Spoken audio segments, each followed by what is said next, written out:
கிறிஸ்பியான evening snacks. ரவாவும் உருளைக்கிழங்கும் மட்டும் இருந்தால் போதும். ஒரு 10 நிமிஷத்தில் இதை நம்ம ரெடி பண்ணிடலாம். வெளியில் கிறிஸ்பியாகவும் உள்ளே சாஃப்டாகவும் டேஸ்ட்டு ரொம்பவே நல்லாயிருக்கும். வீடியோ ஃபுல்லாக பாருங்கள். பிடிச்சிருந்ததுன்னா லைக் பண்ணிவிட்டு சப்ஸ்கிரைப் பண்ணிக்கோங்க. இப்போ ரெசிபி எப்படி செய்கிறதுன்னு பார்க்கலாம். இதுக்கு ஒரு பேனில் 2 கப் தண்ணி சேர்த்துக்கோங்க. தண்ணி நல்லா சூடாகட்டும். எந்த கப்பில் நம்ம ரவா அளந்துக்க போகிறோமோ அதே கப்பால் 2 கப் தண்ணி சேர்த்துக்கோங்க. இது கூட கொஞ்சம் உப்பு, 2 ஸ்பூன் எண்ணெய் சேர்த்து நல்லா கொதிக்க விடலாம். தண்ணி நல்லா கொதிச்சோன்னே அதில் 1 கப் ரவா சேர்த்துக்கோங்க. நல்லா மிக்ஸ் பண்ணிக்கோங்க. ரவா நல்லா சாஃப்டாக வேகணும். நல்லா மிக்ஸ் பண்ணிக்கோங்க. வேணும்னா நீங்கள் ஒரு 5 மினிட்ஸ் இதை மூடி வச்சா கூட இது 5 நிமிஷத்தில் வெந்துடும். இது பேனில் ஒட்டுற மாதிரி வந்ததுன்னா 2 ஸ்பூன் எண்ணெய் விட்டுட்டு நீங்கள் திருப்பி விட்டிங்கன்னா ஒட்டாமல் வரும். நல்லா கிண்டி எடுத்துக்கோங்க. ரவா வெந்துருச்சு, நல்லா சாஃப்டாக வெந்துருச்சு.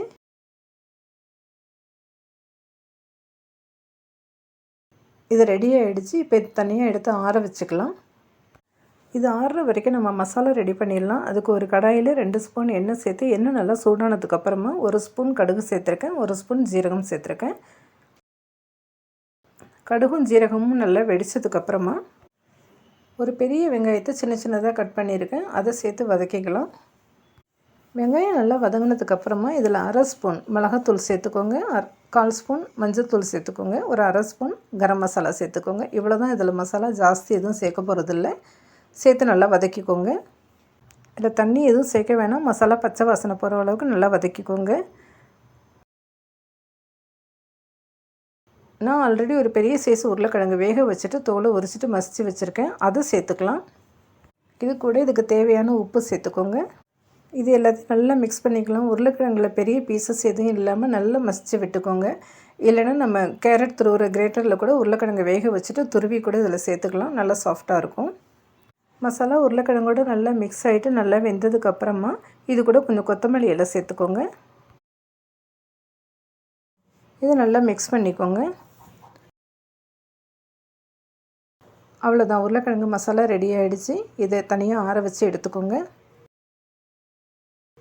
இப்போது நம்ம ரவா ஆற வச்சுருந்தோம் இல்லையா, அதை ஒரு பவுலுக்கு ட்ரான்ஸ்ஃபர் பண்ணிக்கலாம். இதை கையால் நல்லா அழுத்தி பிசைஞ்சு விட்டுக்கோங்க. கையில் ஒட்டுனதுன்னா 2 ஸ்பூன் எண்ணெய் சேர்த்துட்டு நல்லா அழுத்தி பிசைஞ்சு விட்டுக்கோங்க. இது நல்லா சாஃப்டாக பிசைஞ்சதுக்கப்புறமா சின்ன சின்ன உருண்டைங்களாக அதை உருட்டி எடுத்துக்கோங்க. இப்போது இந்த மாதிரி ஒரு ஷீட் எடுத்துக்கோங்க, இல்லாட்டி வாழை இலை எடுத்துக்கோங்க, இல்லை பட்டர் ஷீட்டு கூட யூஸ் பண்ணலாம். அதில் நம்ம உருட்டி வச்ச உருண்டையை வச்சுட்டு இது 2ஆக ஃபோல்டு பண்ணிக்கோங்க. இந்த மாதிரி ஒரு பவுலால் இதை நல்லா ப்ரெஸ் பண்ணி ரவுண்ட் ஷேப்க்கு எடுத்துக்கோங்க. இதில் நம்ம உருளைக்கிழங்கு மசாலா செஞ்சு வச்சோம் இல்லையா, அது ஒரு சின்ன உருண்டையை உருட்டிட்டு அதை எடுத்துக்கலாம். உருளைக்கிழங்கு மசாலா நடுப்புற வச்சுட்டு இதை நல்லா சுற்றி மூடிக்கோங்க. ஓரமெல்லாம் நல்லா ப்ரெஸ் பண்ணி விட்டுட்டு இந்த மாதிரி ஒரு ரவுண்ட் பவுல் மாதிரி பண்ணி எடுத்துக்கோங்க. விரிசல் இல்லாமல் நல்லா சாஃப்டான பவுலாக பண்ணி எடுத்துக்கோங்க. நான் இன்னொன்று ரெடி பண்ணி காமிச்சிடுறேன். இன்கேஸ் இதில் உங்களுக்கு விரிசல் வர்ற மாதிரி இருந்ததுன்னா ரவா மிக்சர் ரொம்ப அழுத்தமாக இருக்கும், அதனால அப்படி இருக்கும். இன்னும் கொஞ்சம் தண்ணி தெளித்து நல்லா பிசைஞ்சு விட்டுக்கோங்க, சாஃப்டாக வரும்.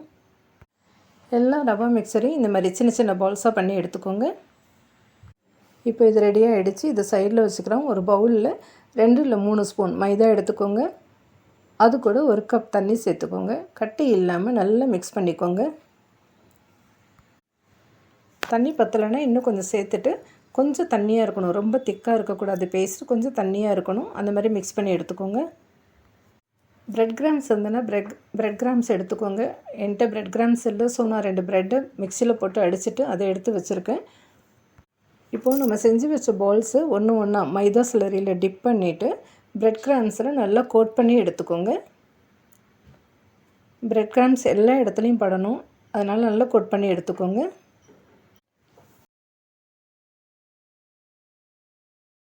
இதே மாதிரி எல்லா உருண்டைகளையும் மைதா பேஸ்ட்டில் டிப் பண்ணிவிட்டு ப்ரெட் கிராம்ஸில் கோட் பண்ணி எடுத்துக்கோங்க.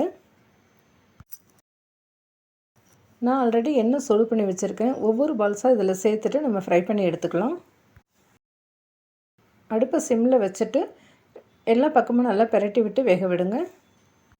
இது நல்லா கோல்டன் ப்ரௌன் ஆகிற வரைக்கும் இதை நல்லா பிரட்டி விட்டு வேக விடுங்க. அவ்வளோதான், ரெடி ஆகிடுச்சு. எல்லா பால்ஸும் எண்ணெயை ஃபில்டர் பண்ணிவிட்டு எடுத்துக்கோங்க. அடுத்த பேட்சும் ரெடி பண்ணிக்கிறேன். நல்லா கோல்டன் ப்ரௌன் ஆகிற வரைக்கும் நல்லா பரட்டி விட்டு வேக விட்டுட்டு எடுத்துக்கோங்க. அவ்வளோதான், எல்லா பால்ஸும் இதேமாரி பொரித்து எடுத்துக்கோங்க. எல்லா ஸ்நாக்ஸையும் 1 by 1 இதேமாரி பொரித்து எடுத்துக்கோங்க. நல்லா கோல்டன் ப்ரௌன் ஆனாலும் எண்ணெயை ஃபில்டர் பண்ணிவிட்டு எடுத்துக்கோங்க. அவ்வளோதான், நல்ல கிறிஸ்பியான டேஸ்டியான ஈவினிங் ஸ்நாக்ஸ் ரெடி ஆகிடுச்சு. ரொம்ப ஈஸியாக 10 நிமிஷத்தில் இதை செஞ்சிடலாம். நீங்களும் ட்ரை பண்ணி பாருங்கள். வீடியோ பிடிச்சிருந்ததுன்னா லைக் பண்ணிவிட்டு சப்ஸ்கிரைப் பண்ணிக்கோங்க. நெக்ஸ்ட் வீடியோவில் பார்க்கலாம். பாய்.